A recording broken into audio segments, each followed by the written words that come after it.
So my name is Alessia Allevi. I come from University of Insubria in Como, and I want to present recent work that I realized in my quantum optics lab in collaboration with Luca Razzoli, who is now a postdoc in Pavia, and my master student Alex Pozzoli. So the idea is that our work is in the context of quantum communication. So imagine that we have a sender, we have a receiver, Alice, and a sender, Bob. And Alice wants to send a message to Bob, and to this aim, she encodes the message by using a proper alphabet. And Bob has to devise a receiver according to which it is possible to extract information about the message and decode the message. The main problem in this context is that there could be an eavesdropper, and the eavesdropper can intercept the message, can change the content of the message, and send something different to Bob. And the question is Bob able to discriminate if an eavesdropper attack has occurred or not? So the typical solutions to perform quantum communication protocols are mainly based on the use of optical states operated at the single photon level, and the receivers are based on single photon detectors, and information can be encoded in the different degrees of freedom of photons, such as polarization, path, momentum, time beam, orbital angular momentum. This is the standard solution. There is also another standard solution that was introduced in 2001 by Grossan and Granger, and that is now also a mature solution because optical homodyne detection is now a consolidated kind of receiver. It's also commercial, and according to this scheme, you have an interferometric scheme in which the signal that you want to send is mixed at a balance beam splitter with a local oscillator, which is usually a macroscopic coherent state, and at the two outputs of the beam splitter, the photon current difference is evaluated. So many works have been done also with this kind of receiver, especially quantum key distribution with coherent states properly modulated has been realized. So more recently, me and my colleagues in Milan, we have introduced an alternative, which is a sort of merge between direct detection and optical homodyne detection. And according to this scheme, we have an interferometric setup, but instead of using spin photodiodes, we have photon number resolving detectors, and instead of using a macroscopic local oscillator, we have a mesoscopic local oscillator.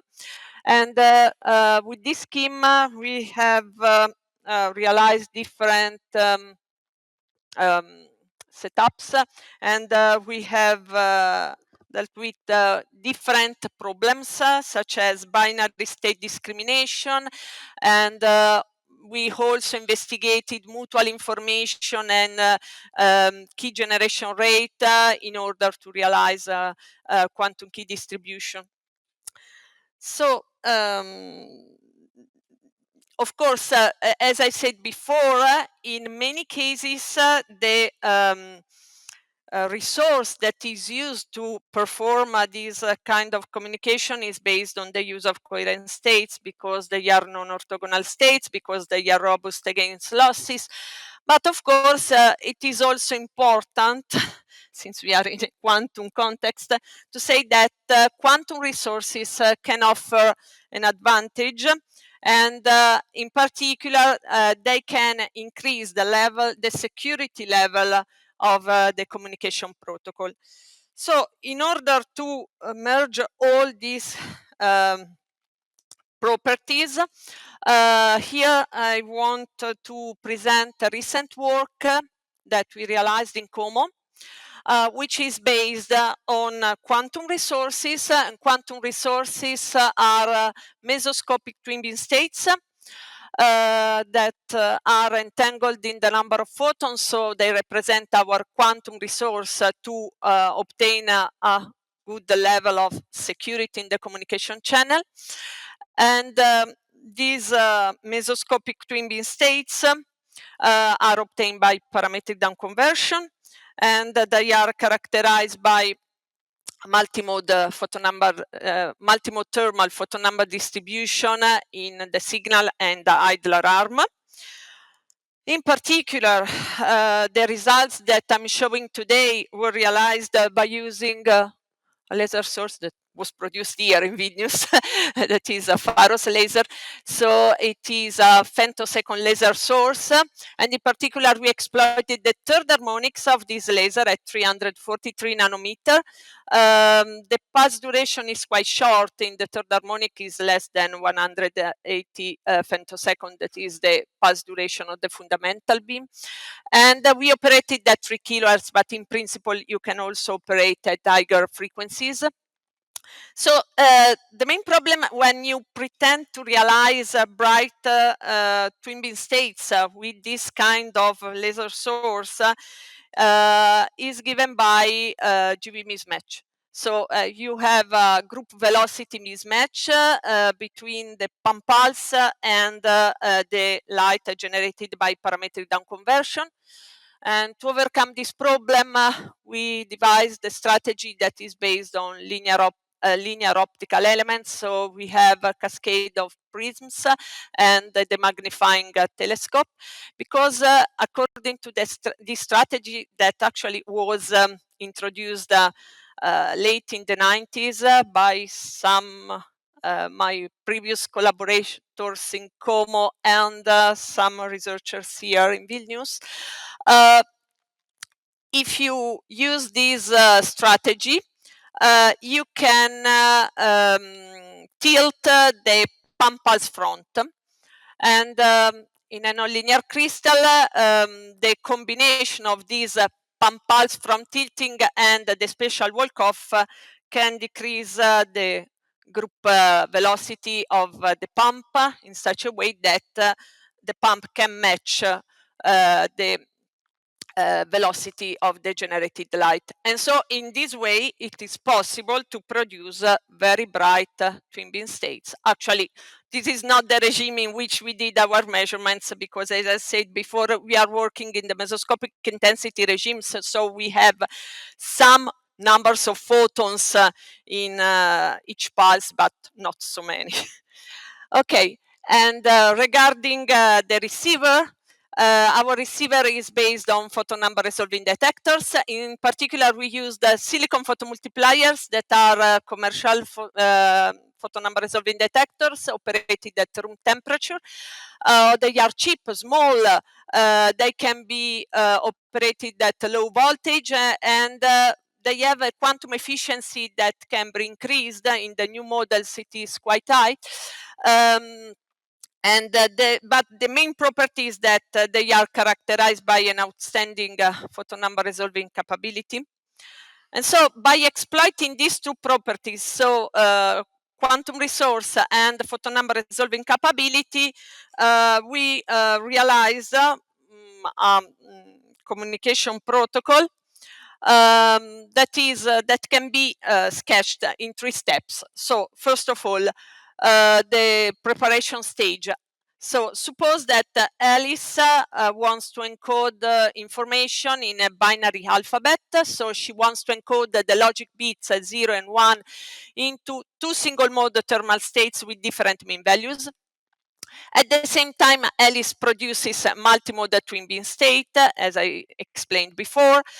And she sends a portion of this twin beam state to Bob, and in each pulse she superimposes in an alternative way either the logic bit value 0 or the logic bit value 1. So in terms of light, she superimposes either one single mode thermal state or the other. And both Alice and Bob can measure what they have. So Bob measures the light coming from the portion of twin beam states sent through the communication channel, superimposed on the single mode thermostates, while Alice measures the other portion of the twin beam. As we can see, these are the photon number distribution of light. Alice has a larger mean value, because the communication channel, to be more realistic, was also affected by losses. Let's keep in mind that the condition in which we worked is the one in which the mean number of photons belonging to twin beam state is much larger than the mean value of the single mode thermostat. So here we have 7 detected photons as a mean value. Here we have, for the 2 single mode thermostates, 0.17 and 0.38. And we repeated these measurements by acquiring 100,000 laser shots. So, in principle, since Bob has a photon number resolving detector, it can understand which signal has been sent by Alice by simply measuring the mean value of light. But the problem is that in the case of an eavesdropper, and in particular in the case of an intercept resend attack performed by Eve, Bob cannot be sure if some light has been stolen by Eve and substituted with something else. But in principle, it can exploit his quantum resource, so it can evaluate some non-classicality criterion. In particular, in our case, we consider the noise reduction factor, because it is a criterion that can be also written in terms of measurable quantities, and this criterion has an analytic expression also in the case in which we have losses and noise. And in fact, the 2 single mode thermostates that are sent by Alice can be viewed as a noise signal superimposed on the twin beam. So these are the results concerning the noise reduction factor. So these are the values that are below 1. 1 is the threshold between non-classical and classical correlations. This is the case in which we have only the twin beam, so no single mode thermostates superimposed and no losses introduced in the communication channel, while in this case we can see the noise reduction factor in the absence of noise only with losses, that is represented by this dashed line, while these 2 points corresponds to logic bit value 0 and logic bit value 1. But if we want to make a discrimination, if we want to deal with the discrimination problem, we have to study the quantities that we wanted to calculate in terms of some parameters. For instance, the first parameters that one has to consider is the minimum data size that is required to encode the bit 0 or the bit 1. And these 2 figures show that in the case of mean value is much easier, also in the case of small number of data, to understand which signal state, which single mode thermal state has been superimposed on twin beam, while in the case of noise reduction factor, more data are required. But this is obvious because actually the noise reduction factor is a quantity based on the first 2 moments of distribution, not only on the first moment, that is the mean value. And it is also a complex quantity. If we want to better go into the details of discrimination, it is possible to repeat the experiment many times. We didn't do it. We actually applied a bootstrap procedure to create more repetitions of our experiment. And in this way, we evaluated the histogram of the noise reduction factor and of the mean value in the case in which we have the twin beam and superimposed on it the single mode thermal states encoding the bit value 0 or the bit value 1. And we can notice that in the case of the noise reduction factor, the two histograms are almost superimposed. If you increase the number of data from 20,000 to 40,000, the discrimination is little bit better, but not so much. And we fixed this threshold value by considering as the mean value between the mean value of the noise reduction factor in the case of the logic bit value 0 and the logic bit value 1. But to be more quantitative, we evaluated the error probability in both cases, so for the noise reduction factor and for the mean value as a function of the number of data. But we also consider a different kind of classifier that is usually used in machine learning techniques to make a binary classification, that is the so-called receiver operating characterizing curve. Which shows true positive rate against false positive rate. So let me say, in our cases, we encoded, we decided to consider as positive the logic bit value 1 and as negative the logic bit value 0. So we have to consider the number of events in which we measure 1 having sent 1, that is the true positive, to measure 0 having sent 0, that is true negative, and then we have the conversely situation, so false negative and false positive. So keep in mind that the error probability is just a special case of this curve, because it's the case in which you have false positive plus false negative over 2. And these curves that tell us that the perfect classifier is represented by this point, and this is reached by the mean value as a discriminating factor, while in the case of the noise reduction factor, we can see that we can approach the perfect classifier by increasing the batch size of data. And these different dots represent a different threshold value that we can consider. So let me show now a proof of principle test in order to understand what happens by considering the two discriminating factors. So here we consider a case in which Alice produces a raw key given by the logic bit values 0 and 1. And as we can see, Bob is able to perfectly discriminate the key by simply evaluating the mean values, so by using the photon number resolving capability of his detectors. While in the case of the noise reduction factor, we can see that we have some errors given by the pink and red pixels.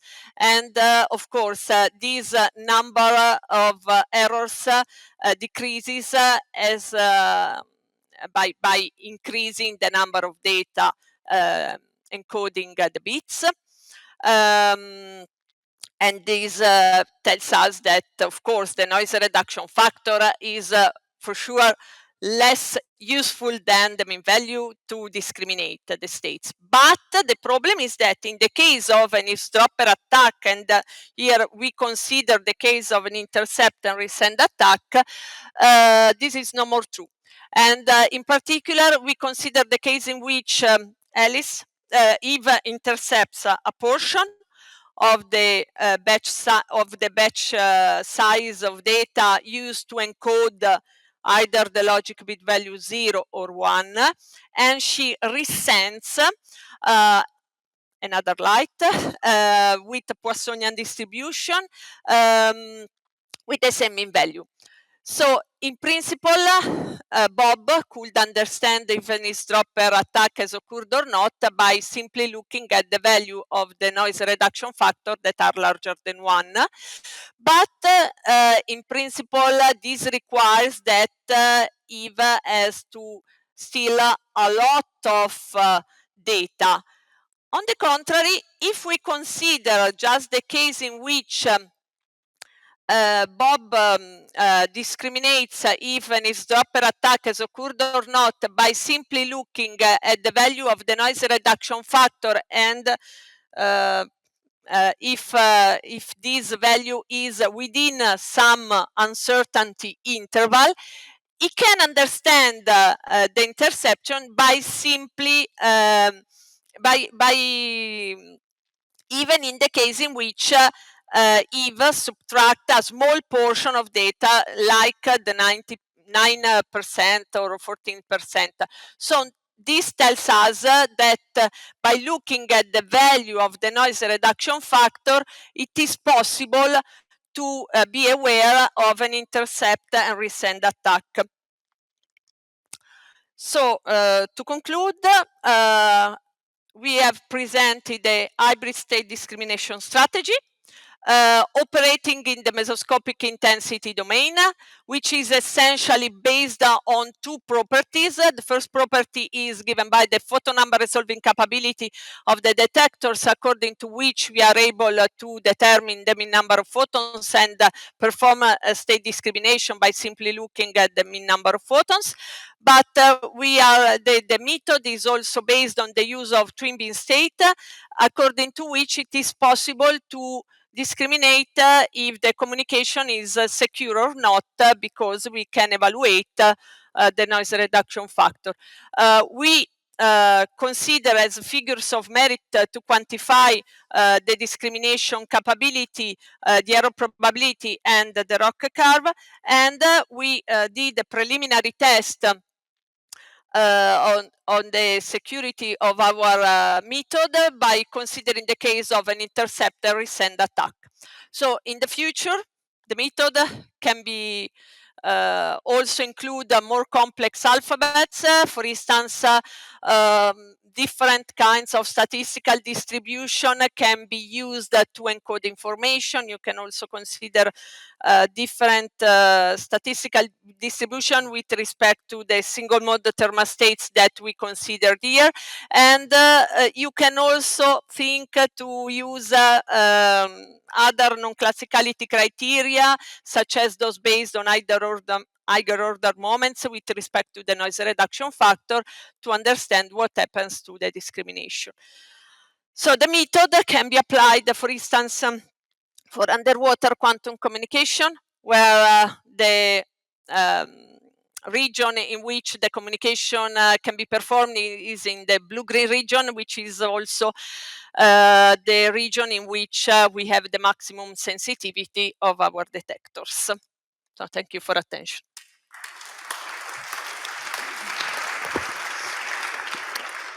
Thank you very much. We have time for questions. Over there.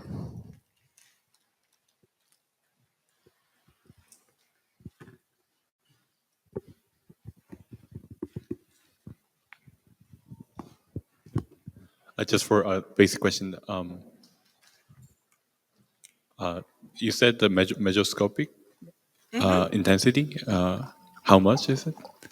As I showed before, in the case of our twin beam state, we considered a mean value of the twin beam that is 7.37. So in each pulse, you measure something like 7 mean number of photons. So mesoscopic means that you have more than one photon in a single condition. Thank you. Okay.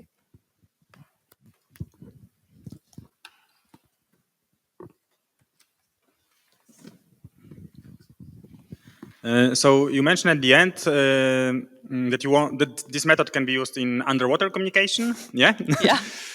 But from what I know, there are like very strong turbulences there. So what would be the typical distance at which you the can distance communicate? in underwater quantum communication, as far as I know, are hundreds of meters, nothing more, because the problem is that water absorbs light. So the main situation is when you use blue light, but I guess that the maximum distance that you can reach is hundreds of meters, and keep in mind that it also depends on the quality of water.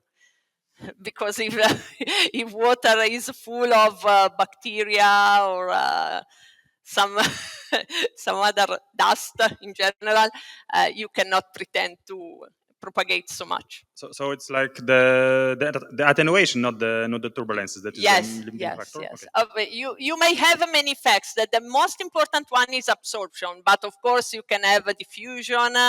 But there are also luminescence. There are many effects that can happen in the underwater environment. Any other question or remark? I have just a curiosity. If I'm not wrong, you have temporarily many modes. Yeah. Do you have an estimate on how many modes are involved? More or less, we consider 100 of modes. 100 modes. Okay. So let's thank Alessia again.